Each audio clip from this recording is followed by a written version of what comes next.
ಪಂಚಪಾಂಡವರಿಂದ ಪೂಜಿಸಲ್ಪಟ್ಟ ಲಿಂಗ ಅಂತ ಹೇಳಿದ್ರೆ ತಪ್ಪಾಗಲ್ಲ. ಹಾಯ್, ಹಲೋ, ನಮಸ್ಕಾರ, ವೆಲ್ಕಮ್ ಬ್ಯಾಕ್ ಟು ಮಾನ್ಸಲಾವ್. ಹೇಗೆ ಕೇದಾರನಾಥದ ಲಿಂಗ ಪ್ರತಿಷ್ಠಾಪನೆ ಆಯಿತು ಅನ್ನೋದ್ರ ಬಗ್ಗೆ ಒಂದು ಚಿರು ಪರಿಚಯನ ನಾನು ನಿಮಗೆ ಕೊಡೋಕ್ಕೆ ಇಷ್ಟಪಡ್ತೀನಿ. ಮಹಾಭಾರತ ಅಥವಾ ಕುರುಕ್ಷೇತ್ರ ಅಂತ ಏನು ಹೇಳ್ತೀವಿ, ಆವಾಗ ಯುದ್ಧ ಆಗಿ ಪಾಂಡವರು ವಿಜೇತರಾಗ್ತಾರೆ ಅಂತ ಎಲ್ಲರಿಗೂ ಗೊತ್ತು. ಅದೇ ಪಾಂಡವರಿಗೆ ನೀವು ಮಾಡಿರೋ ಯುದ್ಧದಿಂದ ಆಗಿರೋ ಎಲ್ಲ ಪಾಪಗಳು ಅಥವಾ ಏನೇ ಇದ್ರೂ ಅದನ್ನು ಕಳ್ಕೊಬೇಕಾಗತ್ತೆ ಅಂತ ಶ್ರೀಕೃಷ್ಣ ಪರಮಾತ್ಮ ಅವ್ರಿಗೆ ಹೇಳ್ತಾರೆ. ಆವಾಗ ಪಂಚಪಾಂಡವರು ಅದಕ್ಕೆ ಏನು ಪರಿಹಾರ ಅಂತ ಕೇಳಿದಾಗ ಶಿವನ ಆರಾಧನೆ ಇದಕ್ಕೆ ಪರಿಹಾರ ಅಂತ ಹೇಳ್ತಾರೆ. ಅದನ್ನೇ ಹುಡುಕೊಂಡು ಹಿಮಾಲಯ ಪರ್ವತದತ್ತ ಬರೋದು ಪಂಚಪಾಂಡವರು. ಅಷ್ಟು ಮೇಲೆ ಹೋದ ಮೇಲೂ ಶಿವ ಸಿಗಲ್ಲ. ಶಿವಪ್ಪ ಇವ್ರನ್ನ ನೋಡಿದ ತಕ್ಷಣ ನಂದಿಯಾಗಿ ಬದಲಾಗ್ತಾರೆ. ಆಗ ಭೀಮ ಇದನ್ನು ಕಂಡು ಹಿಡಿದು ಬಿಡ್ತಾರಂತೆ.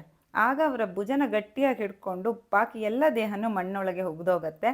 ಆ ಭುಜ ಏನು ಉಳಿಯತ್ತೆ, ಅದರ ಮೇಲೆ ಗಣಪತಿಯ ಆಕಾರದಲ್ಲಿ ಆ ಭುಜ ಉಳ್ಕೊಂಡಿದೆ ಮುಂದ್ಗಡೆ ಅಂತ ಹೇಳ್ತಾರೆ. ನಾವು ಲಿಂಗ ದರ್ಶನ ಮಾಡಿದಾಗ ಅದೇ ರೀತಿಯಾಗಿ ಕಾಣಿಸ್ತು. ಅದೇ ಇವತ್ತಿನ ಕೇದಾರನಾಥ ಅಂತ ಹೇಳ್ಬೋದು. ಪಂಚಪೀಠಗಳ ಸ್ಥಾಪಕರಾದ ಶಂಕರಾಚಾರ್ಯರ ಮೂರ್ತಿ ಕೂಡ ನಿಮಗೆ ಇಲ್ಲಿ ನೋಡೋಕ್ಕೆ ಸಿಗತ್ತೆ. ಈ ಕಲ್ಲಿಗೆ ಭೀಮ ಅಂತ ಹೇಳ್ತಾರೆ. ಇದೇ ದೇವಸ್ಥಾನನ ಕಾಯ್ತಾ ಇರೋದು ಅಂತ ಕೂಡ ಹೇಳಿದರು. ಯಾಕೆಂದರೆ ಲಾಸ್ಟ್ ಟೈಮ್ ಆಗಿದ್ದು ನಿಮಗೂ ಎಲ್ಲರಿಗೂ ಗೊತ್ತೇ ಇದೆ. ಅದರಿಂದ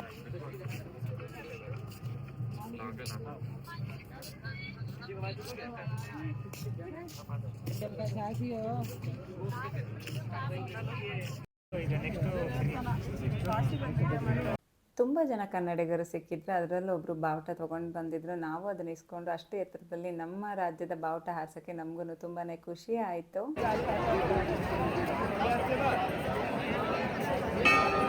ನಾವು ಕನ್ನಡಿಗರು ಅಂತ ಗುರುತಿಸಿ ಅಲ್ಲಿ ಲೋಕಲ್ ಶಾಪ್ ಅವರು ಕನ್ನಡದ ಬಗ್ಗೆ, ಕಾಂತಾರ ಮೂವಿ ಬಗ್ಗೆ ಮಾತಾಡೋದು.